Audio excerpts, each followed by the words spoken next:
So we tried our first meal of the day. May. Delicious.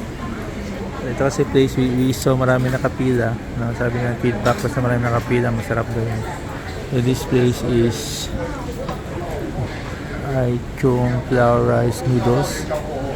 Malakas, no? Marami nakapila here. We have a lot of travelers also here. Set up lang dito. No? This is along the street.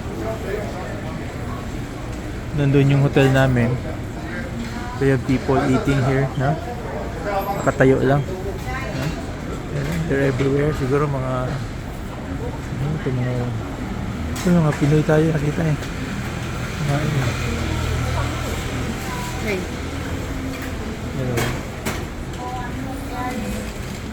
Dapat This is ano to? Ito yung setup nyo. So this is yung Correct.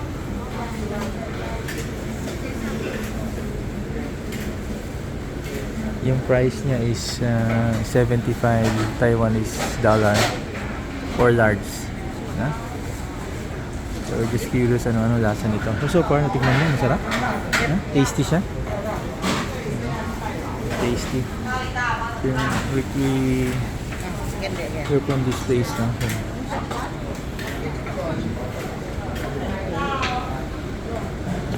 Yan, itong masarap to. So, yung translation mo ng ano to. You can sit, May. Hindi niya, May, oh. Yan, oh. Upo ka dyan.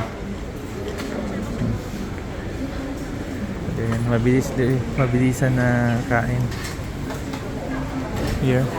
Huh? Mabilis. So, we want to observe yung Taiwanese way of life. These are siguro mga workers, no? Want to eat very fast, no? Mabilis na meal. So subukan natin. Maya is tasting it. Delicious. So far, masarap? Ha? Have intestines. Masarap. Made of intestine siya. Masarap, no? Ano? The noodles are so fine. Ha? Very fine. Very fine. Ating noodles. Okay. Okay, subukan natin. Kung masarap. Pwede yung kapupo dito. Punta tayo dito. We're eating here finally.